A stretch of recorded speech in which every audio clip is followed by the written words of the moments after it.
Selamat siang Bapak-bapak. Selamat siang Pak. Pak, ini terutama dari Pak Ismet ya, selaku ketua salah satu lembaga bantuan hukum yang ada di Kabupaten Garut, menyikapi kelangkaan pupuk sekitar bulan Oktober, November, Desember Pak, yang mana petani ini mengeluhkan kelangkaan pupuk dan mahalnya harga pupuk. Menurut Bapak dan analisa Bapak, ini penyebabnya itu apa ya Pak ya? Assalamualaikum warahmatullahi wabarakatuh. Waalaikumsalam warahmatullahi wabarakatuh. Jadi kalau berbicara tentang pupuk, ini kan sebuah program pemerintah yang sangat luar biasa. Jadi pemerintah memiliki kepedulian khusus terhadap 9 komoditas. Nah, menyikapi terkait dengan kelangkaan pupuk yang diketahui terjadi sekitar bulan Oktober, November, Desember 2022, itu sebetulnya kami memandang sangat-sangat perlu adanya kepedulian beberapa orang masyarakat atau tokoh lembaga baik wartawan ataupun ini harus betul-betul dapat menyikapi. Lah, kenapa ini program prioritas pemerintah yang notabene diperuntukkan bagi para petani yang bersyarat dalam tanda kutip, artinya ada kriteria yang harus ditempuh oleh seorang petani agar mendapatkan prioritas penerimaan pupuk bersubsidi, ini seolah-olah diduga kuat telah didolimi, mengingat adanya kelangkaan di bulan Oktober, November, Desember. Lebih lanjut terkait dengan hal yang terjadi di lapangan dan beberapa informasi yang masuk setelah ada beberapa rekan yang melakukan investigasi tentunya atau yang lebih kedalaman monitoring mereka, pupuk ini luar biasa. Ada beberapa kejadian yang memang harus menjadi perhatian semua pihak. Pertama, kesulitan atas para petani untuk mengakses tersebut itu terjadi di beberapa kecamatan di daerah selatan. Nah, karena pada fokus ini kami akan berbicara daerah selatan saja, dan itu sudah beberapa rekan-rekan sudah melakukan investigasi dan monitoring terkait itu. Bahkan ada yang lebih ironis, ketika para petani itu berharap murahnya harga pupuk bersubsidi. Nah, mari kita bahas sedikit lebih detail. Jadi pemerintah itu mengeluarkan harga eceran tertinggi untuk pupuk bersubsidi. Walaupun di tahun ini memang pupuk tersebut dibatasi menjadi 2 kategori, yaitu hanya urea, NPK, Poska. Nah, cuma untuk 2021 alokasi 2022 itu sebetulnya masih ada beberapa masih di 3 Pak Agis. Ada indikasi atau ada dugaan dengan kuota yang begitu besar di Kabupaten Garut 2022. Ini indikasinya sampai terjadi kelangkaan pupuk ini. Ada apa? Sementara seharusnya ini tidak pernah terjadi, karena ada yang disebut dengan kewenangan pengawasan. Yang leading sektornya ada di Dinas Pertanian, Dinas Perdagangan, Asda 3 Perekonomian, atau komponen-komponen instansi lain yang mungkin tergabung dalam P3 KP3. Nah, cuma kita perlu tahu apakah regulasi pengawasan ini betul-betul diimplementasikan sehingga menjamin bahwa bantuan pemerintah ini sampai ke masyarakat. Apabila terjadi seperti ini, kami sangat-sangat patut menduga mereka tidak melakukan pengawasan itu. Yang kedua, terjadinya kelangkaan dan harga pupuk yang menjadi melambung.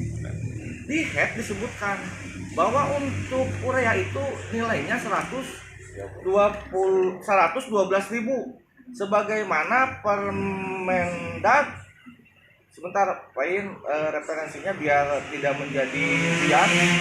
Jadi itu ada peraturan yang mengatur tentang itu regulasinya. Nah kemudian lebih lanjut untuk Poska itu di 115. Oh, 115. yang terjadi di lapangan. Nah, yang terjadi di lapangan itu bahkan ada yang sampai 190.000. Jadi kan rekan-rekan melakukan konfirmasi lebih lanjut, bahkan ada hal yang lucu, sampai uang itu dikembalikan lagi ke masyarakat. Tetapi yang kami maksud itu bukan seperti itu.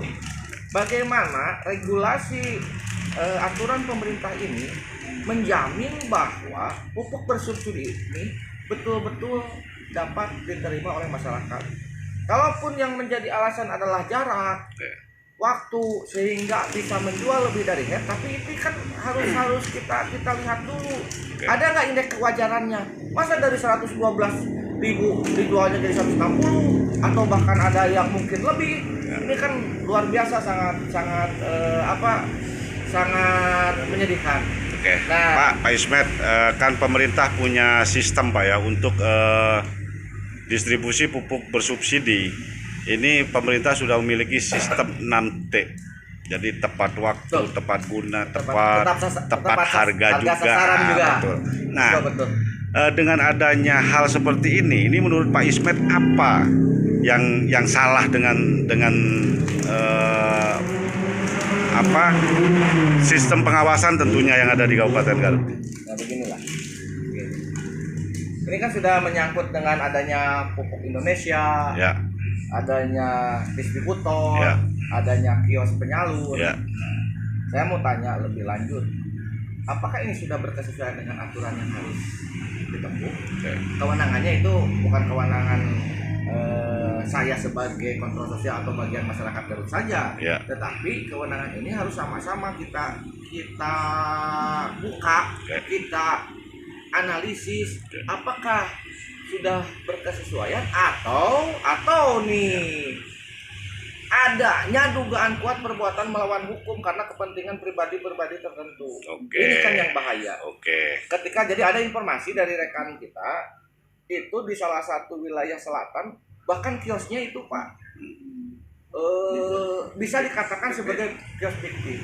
Begitu ya. Nah, untuk pembuktian ini itu hal yang lain, tetapi yang lebih harus kita lihat bagaimana bahwa untuk kedepannya jangan sampai ada lagi kejadian seolah-olah di bulan Oktober, November, Desember itu pupuk tidak ada dan tidak diterima oleh masyarakat. Ya. Nah begitu Pak Idin. Sekarang tahun 2023 pupuk itu sudah berlimpah banyak. Nah, kami juga mendapatkan informasi dari tiap-tiap gudang lini itu juga penuh, Pak. Ya. Dan malahan distributor sekarang mengeluhkan tidak bisa menyalurkan pupuk tersebut lantaran kartu tani itu belum optimal. Nah, ini menurut Pak Agis persoalannya ada di mana nih? Assalamualaikum warahmatullahi wabarakatuh. Waalaikumsalam. Terima kasih, Pak Iin. Saya sepakat bahwa terkait kebutuhan pupuk untuk para petani ini memang betul-betul membutuhkan perhatian khusus mungkin ya, terutama dari kita sebagai kontrol sosial, sebagai lembaga.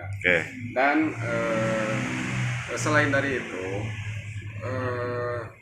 kelangkaan pupuk di Kabupaten Garut ini menjadi sebuah hal yang sangat ironis menurut saya, karena Garut ini mempunyai wakil rakyat yang di pusat tentunya yang membidangi terkait urusan pertanian kan.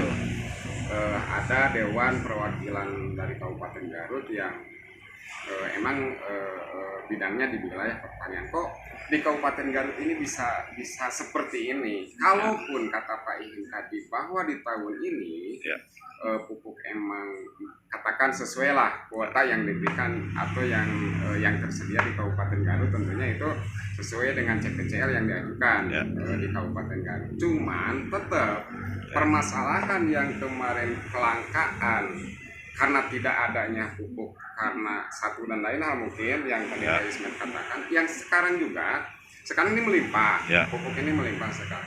Tapi belum tentu juga ini bisa dimanfaatkan, bisa diserap, bisa diterima Betul. oleh para petani. Betul. Kendalanya, Pak ini, kita sudah grassroots ke lapangan, kita sudah berbicara dengan beberapa petani. Ternyata terkait Kartu tani. kartu tani itu. Jadi ada beberapa kasus di para petani yang memegang Ya. kartu tani itu, ternyata pas dicek itu tidak ada Pak Ya. kuotanya. Artinya sekalipun pupuk melimpah, Ya. kalau seandainya mekanisme penyaluran atau pendistribusian Terkendala. pupuk terkait pupuk bersubsidi ini, regulasinya seperti yang terjadi saat sekarang ini, ternyata efektivitas dari kartu tani itu belum begitu ini. Ya, apalagi kan sekarang Pak baru tercetak sekitar 50%-an lah ya. 50%. Nah, sedangkan sekarang sudah musim tanam Pak ya. Nah, Sudah itu. musim tanam ke-1 di tahun ini. Nah, itu justru itu Pak Yen, yang tadi menurut Pak Yen ada regulasi dari pemerintah tentang 6T ya. 6T itu artinya apa gunanya pupuk melimpah ada tapi tidak bisa diambil, tidak bisa dibeli, diakses. sementara nih tanamannya sudah betul-betul membutuhkan pupuk Oke, itu. Pak, intinya begini. Ini kan tanggung jawab bank ya.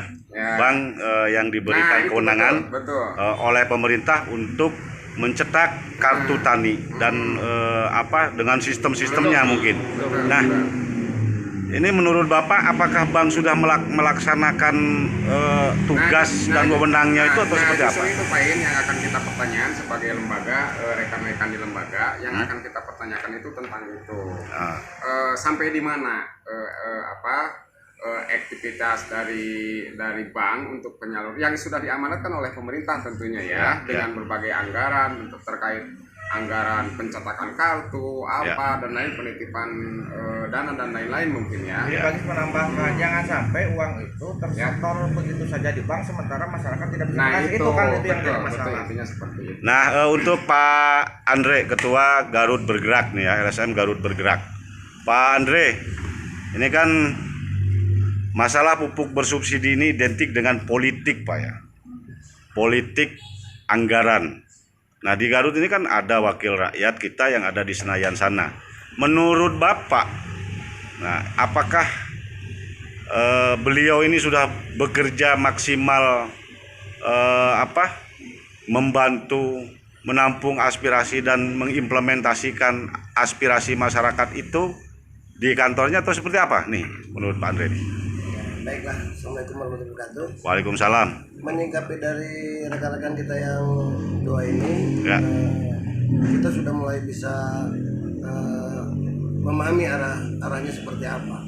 Ya. Apalagi dengan sekarang masalah politis atau karena sekarang bersamaan dengan adanya pilkada, Ya. pilkada sehingga ini sangat kental kaitannya dengan unsur politis.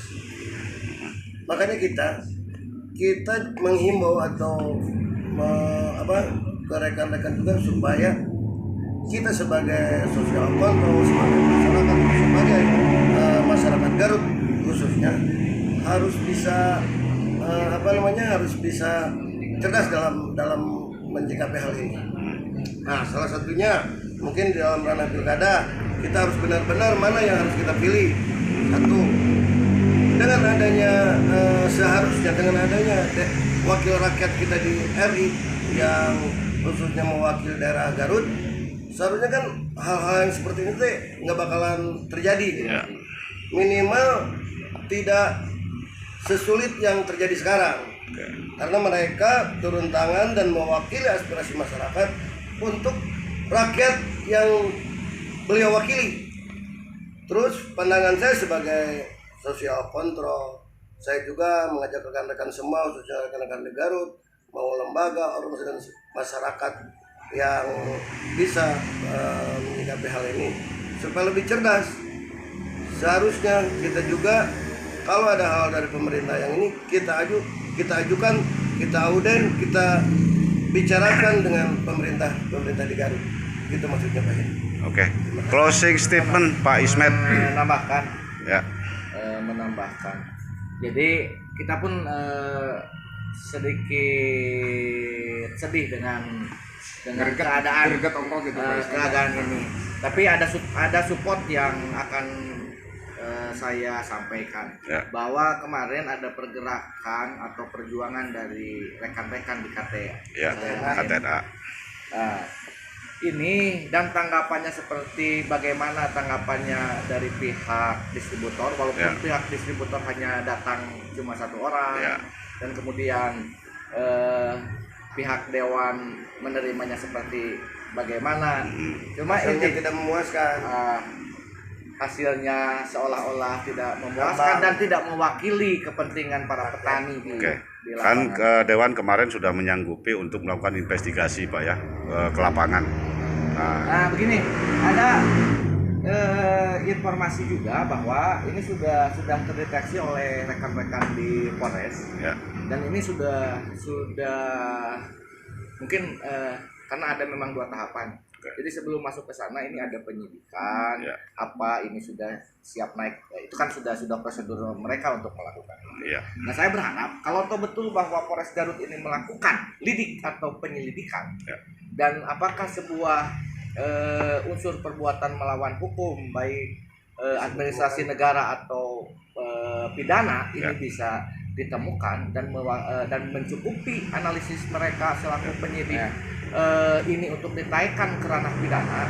Kami sangat berharap bahwa Polres Garut dapat dengan sungguh-sungguh mewakili kepentingan masyarakat, dalam hal ini para petani yang dirugikan akibat dari tidak adanya pupuk di bulan Oktober, November, Desember. Ini bisa ditaikkan ke ranah penegakan hukum, begitu Pak. Oke, terima kasih Bapak-bapak. Selamat siang. Solin Absor melaporkan dari Garut. Sama-sama.